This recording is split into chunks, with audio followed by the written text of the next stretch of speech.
The desert wind carried the scent of dust and diesel fuel across the forward operating base as Marine Lance Corporal Jake Rodriguez adjusted the heavy ammunition pack on his shoulders. Christmas Eve in Afghanistan felt nothing like the snow-covered holidays back home in Texas. Instead of twinkling lights and warm fireplaces, Jake found himself preparing for what intelligence reports called a routine reconnaissance mission in the Helmand province. Jake had been serving as an ammunition bearer for Petty Officer First Class Marcus Chen, a Navy SEAL sniper whose reputation for precision had earned him respect throughout the special operations community. Chen was known for his calm demeanor under pressure and his ability to make impossible shots when lives hung in the balance. The two had worked together for 6 months, developing the kind of trust that only comes from facing danger side by side. The mission briefing had been straightforward. A high-value target, a Taliban commander responsible for coordinating attacks on coalition forces, was believed to be meeting with his lieutenants in a compound approximately 12 kilometers from their base. Chen and Jake, along with a small team of Special Operations Forces, would establish an overwatch position on a ridgeline overlooking the target area. Their job was to provide intelligence and, if necessary, eliminate the threat.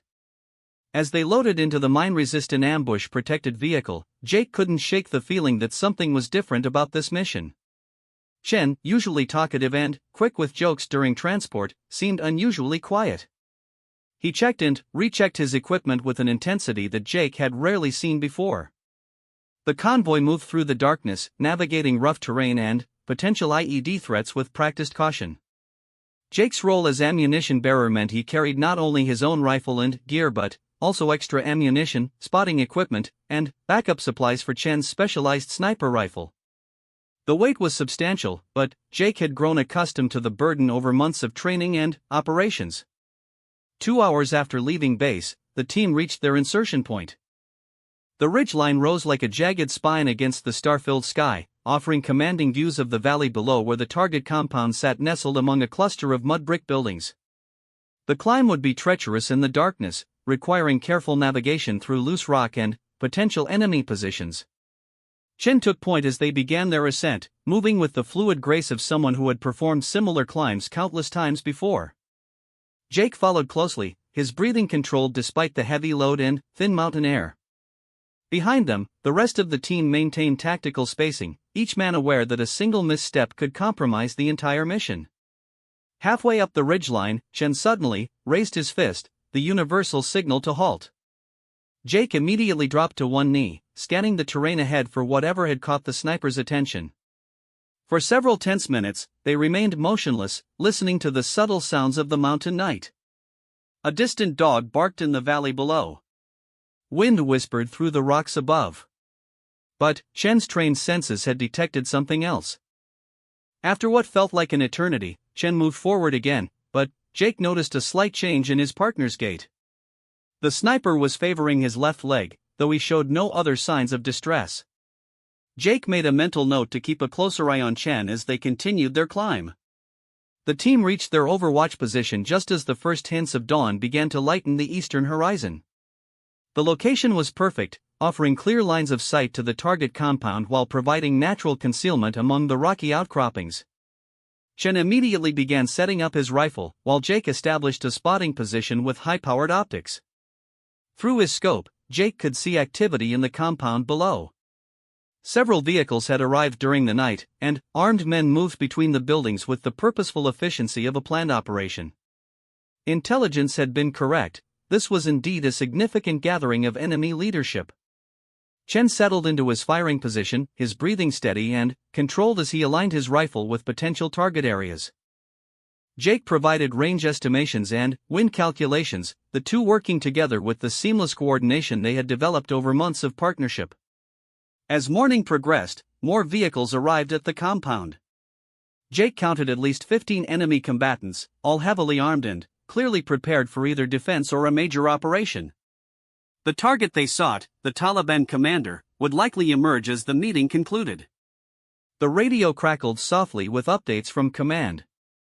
Other coalition units were in position around the valley, ready to respond if the situation escalated beyond the sniper team's capabilities. For now, their mission remained observation and selective elimination of high-value targets. Jake checked his watch. Christmas Eve was turning into Christmas Day, and, instead of opening presents with family, he found himself perched on a mountainside in one of the world's most dangerous places, supporting a mission that could save countless coalition lives. The irony wasn't lost on him, but Jake felt a deep sense of purpose in his role. Every round he carried, every calculation he provided, contributed to protecting his fellow service members and innocent civilians caught in the crossfire of this conflict. Little did Jake know that within hours, everything would change, and the skills he had learned as an ammunition bearer would be put to the ultimate test. The sun had fully risen over the Afghan mountains when the first shot rang out. But it hadn't come from Chen's rifle. Instead, the sharp crack of an enemy sniper's weapon echoed across the valley, and Jake watched in horror as his partner suddenly collapsed beside him, blood immediately spreading across the rocky ground. The bullet had found its mark with devastating precision, striking Chen in the upper chest and shoulder area.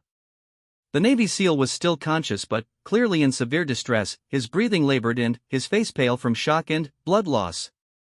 Jake's training kicked in immediately, and he began applying pressure to the wound while simultaneously scanning the surrounding area for the source of the enemy fire. Chen managed to speak through gritted teeth, his voice strained but urgent. The enemy sniper had to be eliminated, or the entire team would be picked off one by one from their exposed position. The Taliban commander and his men in the compound below had clearly been expecting them, turning what should have been a surveillance mission into a deadly trap. Jake's mind raced as he assessed the situation. Chen's specialized sniper rifle lay within reach, but Jake had never been trained as a precision marksman. His role had always been support, carrying ammunition and providing spotting assistance. The weapon itself was familiar to him from months of handling and maintaining it, but actually using it in combat was an entirely different challenge. Another shot whistled past their position, striking the rock face just inches from Jake's head. Fragments of stone peppered his face as he realized they were completely exposed. The enemy sniper had the advantage of a prepared position, while Jake and the wounded Chen were pinned down with limited cover. The rest of the special operations team was scattered across the ridgeline, each member dealing with their own survival as enemy fire began erupting from multiple positions. What had appeared to be a routine observation mission had deteriorated into a full-scale ambush, with coalition forces caught in a carefully orchestrated trap. Jake made a split-second decision that would define the rest of his military career. Despite having no formal sniper training, he grabbed Chen's rifle and began searching for the enemy shooter through the powerful scope. His hands shook slightly as he adjusted the weapon settings, trying to remember everything he had observed during Chen's countless hours of practice and preparation. Finding the enemy position proved more challenging than Jake had anticipated. The opposing sniper had chosen his location well, nestled among rocky outcroppings that provided both concealment and multiple escape routes. Jake could see muzzle flashes when the enemy fired, but the shooter moved between positions with practiced efficiency. Chen, despite his wounds, managed to provide guidance through increasingly labored breathing. He coached Jake through the fundamentals of long-range shooting, explaining how to account for wind speed, elevation differences, and the specific characteristics of the rifle's ammunition. Every word was precious, as Chen's condition was clearly deteriorating. The enemy sniper fired again, this time targeting other members of the special operations team. Jake watched through his scope as one of his fellow Marines dove for cover, a bullet striking the ground where he had been standing moments before. The situation was becoming increasingly desperate, and Jake knew that eliminating the enemy marksman was their only chance of survival. Taking a deep breath, Jake settled into a firing position that Chen had shown him during training exercises. He aligned the crosshairs with where he estimated the enemy sniper to be hiding, accounting for the distance and environmental factors as best he could calculate. His finger rested lightly on the trigger as he waited for the perfect moment. The enemy sniper revealed himself slightly as he shifted position, preparing for another shot at the coalition forces. Jake saw the opportunity and squeezed the trigger smoothly, just as Chen had taught him during their training sessions. The rifle's recoil surprised him with its intensity, but Jake maintained his sight picture long enough to see the results of his shot. Through the scope, Jake observed the enemy position carefully, looking for any sign of movement or additional threats. For several tense seconds, nothing happened. Then, gradually, he became convinced that his shot had found its target. The enemy fire that had been methodically targeting their position suddenly ceased. Chen managed a weak smile despite his pain, acknowledging Jake's successful shot with a slight nod. But their situation remained precarious. The compound below was still full of enemy combatants, and Chen's medical condition required immediate attention. The mission parameters had changed completely, from surveillance to survival and medical evacuation. Jake quickly switched roles again, from improvised sniper back to medic, applying more advanced first aid techniques to Chen's wounds. He used field dressings and medical supplies from his pack to stabilize his partner as much as possible under the circumstances. Chen's breathing had become more regular, but he was still losing blood at an alarming rate. The radio crackled with urgent communications from command. The situation at the overwatch position had been monitored, and medical evacuation helicopters were already en route to their location. But the landing zone would need to be secured, and enemy forces in the compound were beginning to mobilize in response to the firefight. Jake realized that his responsibilities were far from over. Not only had he successfully eliminated the immediate sniper threat, but now he needed to help coordinate the team's extraction while providing continued medical care to Chen. The weight of leadership had fallen on his shoulders in the most challenging circumstances imaginable. Looking down at the compound through Chen's rifle scope, Jake could see enemy combatants preparing vehicles and weapons for what appeared to be an assault on the coalition positions. The Taliban fighters had lost the element of surprise, but they still possessed significant numerical advantages and knowledge of the local terrain. The sound of approaching helicopters echoed across the valley, but Jake knew that the most dangerous part of their mission was just beginning.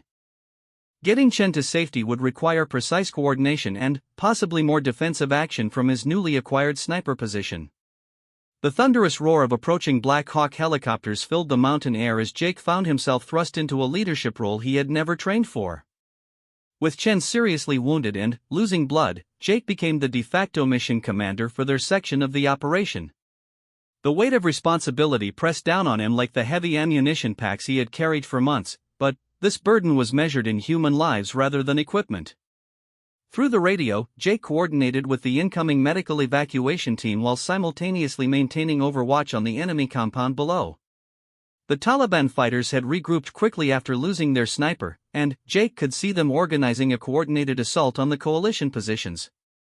Several technical vehicles mounted with heavy weapons were moving toward the base of the ridgeline, while dismounted fighters began working their way up the mountainside using natural cover. Jake's newly acquired sniper position gave him a unique perspective on the developing battle. From his elevated vantage point, he could observe enemy movement patterns and provide crucial intelligence to the other special operations team members scattered across the ridgeline. But observation alone wouldn't be enough to ensure their survival and successful extraction. Chen drifted in and out of consciousness, but during his lucid moments, he continued providing tactical guidance to Jake. The experienced SEAL recognized that his young partner possessed both the skills and determination necessary to lead their team through this crisis. Chen's whispered advice covered everything from target prioritization to coordinating with air support. The first enemy assault began just as the medical evacuation helicopters appeared over the eastern ridge.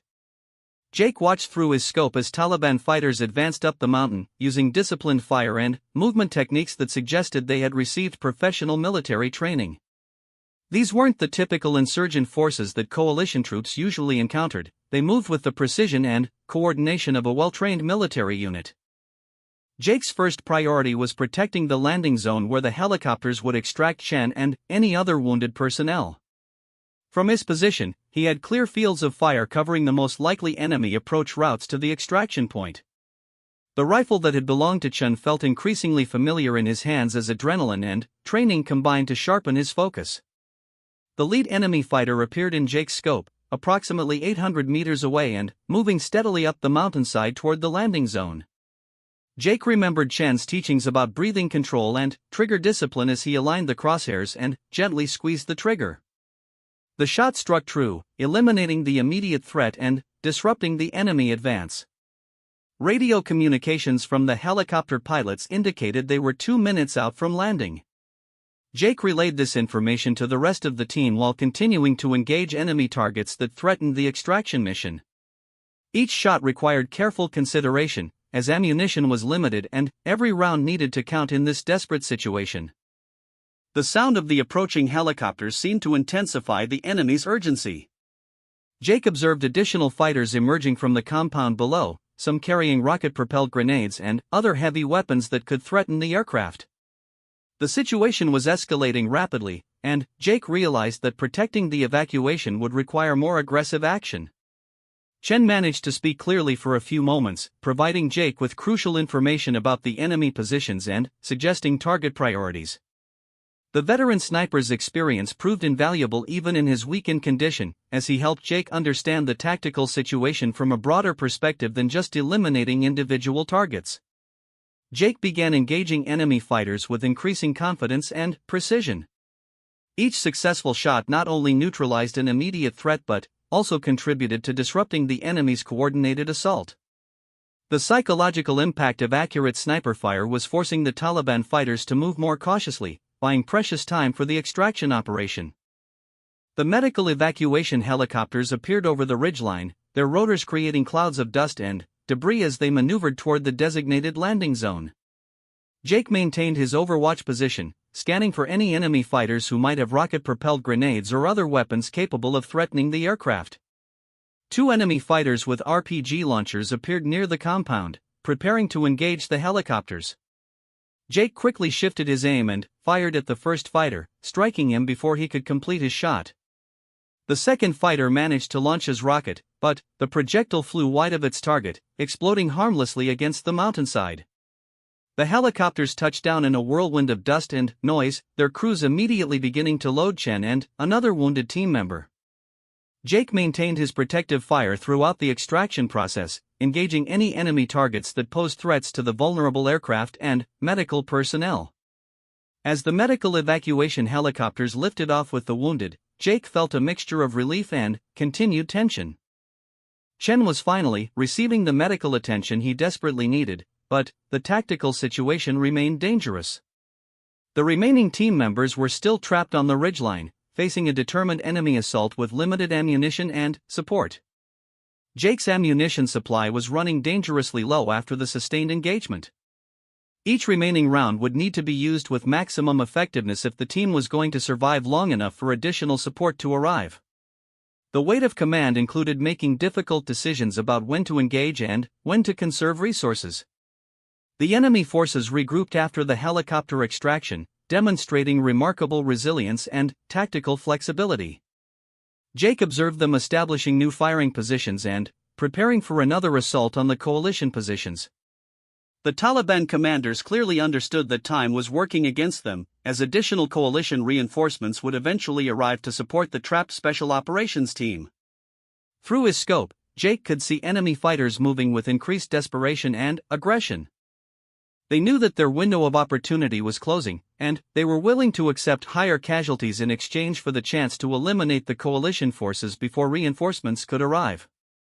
The radio crackled with updates from command indicating that additional support was en route, but Jake knew that the team would need to survive at least another hour before help could reach their position. With limited ammunition and facing a determined enemy assault, that hour would test every skill he had learned during his military training. The sun was beginning to set on Christmas Day when Jake fired his final round from Chen's rifle. The empty magazine clicked uselessly as he attempted to chamber another round, confirming what he had feared for the past 30 minutes. His ammunition was completely exhausted, and the enemy forces below were preparing for what appeared to be their final assault on the coalition positions. Jake's transformation from ammunition bearer to battlefield commander had been tested throughout the day, but now he faced perhaps the greatest challenge of his military career. With no sniper ammunition remaining, he would need to rely on his personal rifle and the limited rounds in his basic load to help defend his team's position until reinforcements could arrive. The Taliban fighters had demonstrated remarkable persistence throughout the engagement, regrouping and adapting their tactics each time Jake had disrupted their advances. Now, with the approaching darkness providing additional concealment, they were positioning themselves for a coordinated assault that would likely overwhelm the remaining coalition forces through sheer numbers and firepower. Jake's radio crackled with an update from command that sent a surge of hope through the exhausted team. Close air support aircraft were finally approaching their position, having been diverted from another mission to assist with the emergency extraction. The distinctive sound of jet engines began echoing across the valley as fast-moving aircraft approached the target area. Working with the forward air controller on his team, Jake began providing target coordinates for the approaching aircraft. His elevated position and hours of observation had given him intimate knowledge of enemy positions and movement patterns. Each piece of information he relayed would help the pilots deliver precise strikes against the most threatening targets. The first airstrike illuminated the compound below in brilliant flashes of light and thunder. Jake watched through his personal rifle scope as precision-guided munitions struck key enemy positions, eliminating heavy weapons teams and command elements that had been coordinating the assault. The psychological impact on the remaining Taliban fighters was immediate and dramatic. However, the airstrikes also revealed just how many enemy combatants had been involved in the operation. Jake counted dozens of fighters scattered across the mountainside and valley floor, many of whom had survived the initial bombing runs and were now seeking new positions from which to continue their attack. As night fell completely, Jake's team prepared for what military tacticians call the most dangerous time in any defensive operation. The darkness would provide concealment for enemy infiltration attempts, while also limiting the effectiveness of coalition surveillance and defensive fire. Jake knew that the next few hours would determine whether they would survive to see December 26. The enemy's final assault began at approximately 2,100 hours, launched under cover of darkness from multiple directions simultaneously. Jake could hear the distinctive sounds of AK-47 rifles and rocket-propelled grenades as Taliban fighters closed in on the coalition positions. The coordinated nature of the attack suggested that despite the airstrikes, enemy leadership had maintained effective command and control. Jake found himself coordinating defensive fires while simultaneously engaging targets with his personal weapon. The skills he had learned as an ammunition bearer, including detailed knowledge of various weapons systems and tactical procedures, proved invaluable in directing his team's limited firepower against the most critical threats. The battle reached its climax when several enemy fighters managed to reach positions within 50 meters of Jake's location. In the darkness, muzzle flashes provided the only reliable means of identifying target locations. Jake engaged these close-range threats with controlled bursts from his rifle, while coordinating with other team members to establish overlapping fields of fire. Just when the situation appeared most desperate, additional close air support aircraft arrived overhead. The pilots, guided by Jake's precise target coordinates, began delivering devastating strikes against enemy positions throughout the valley. The combination of accurate intelligence and overwhelming firepower finally broke the enemy's will to continue the assault. As the sounds of battle gradually subsided, Jake maintained his vigilant watch over the surrounding area. His training had taught him that enemies often used lulls in fighting to reposition for renewed attacks. Through his rifle scope, he continued scanning for any signs of surviving Taliban fighters who might still pose threats to his team.